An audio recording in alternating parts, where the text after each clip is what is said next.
ask the Minister for Education and Sport how much money is still outstanding for student loan repayments. I want the Minister for Education, Sport and Culture to reply. Thank you, Mr Deputy President. Since 2013, £7,427,000 has been advanced to students.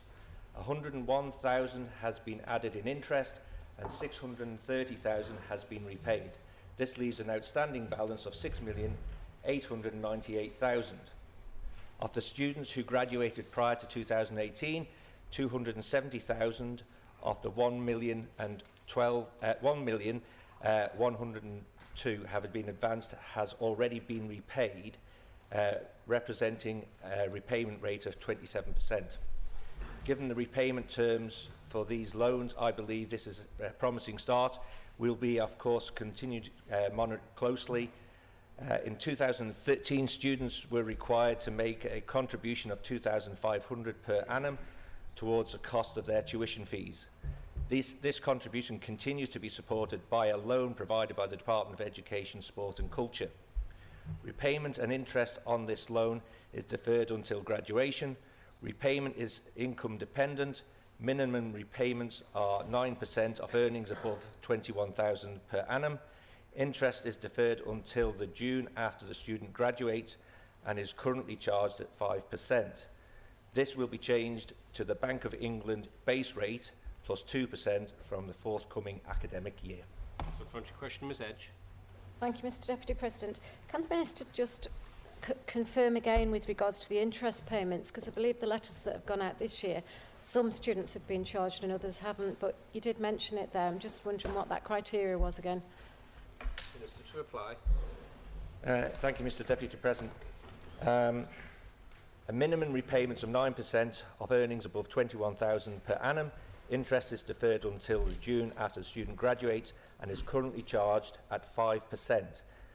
This will be changed to the Bank of England base rate of 2% plus 2% from the forthcoming academic year. Supplementary question, Ms Edge. Thank you, Mr Deputy President. Can the Minister also advise with regards to the letter that goes out to the students and advising of they have to come back to the department with regards to their income?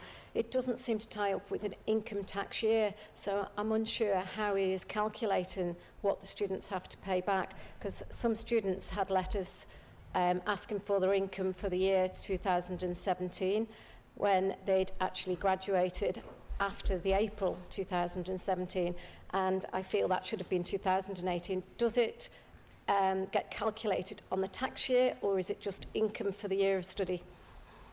Minister to reply. Thank you, Mr Deputy President. The interest is deferred until the June after the student graduates. So the calculation will be from the June from when they have graduated. Supplementary question, Mr Morehouse. Thank you, Mr Deputy President. Under normal conditions, interest rates can be quite variable. Is there a cap being placed on the maximum interest rate students will be expected to pay? Minister to reply. Thank you, Mr Deputy President. I've just answered the question. It was Bank of England base rate plus 2%. Supplementary question, Ms Edge. Thank you, Mr Deputy President. Can the Minister confirm that obviously students go off to study for university, they sign an agreement with the department. If their circumstances change, is there opportunity within that to help support the student with regards to the percentage that they'd have to pay back to the department? What's in place for the students if their circumstances change during their studies? Minister to reply. Thank you, Mr Deputy President. There's an application form that they fill in every year to confirm what their terms, and if they wish to apply for a maintenance grant because their terms and their conditions have changed, they can do that. Supplementary question, Mr Morehouse. Thank you, Mr Deputy President. Just going back to my original question, in terms of variabilities when it comes to interest rates, if they were to go to 20% in the UK, which would be completely unexpected, would local students be expected to pay 22% on their loans? Minister to reply. Thank you, Mr Deputy President. We'd take that on a review. What we've actually done is we've actually reduced the rate. I think it's good news that we've actually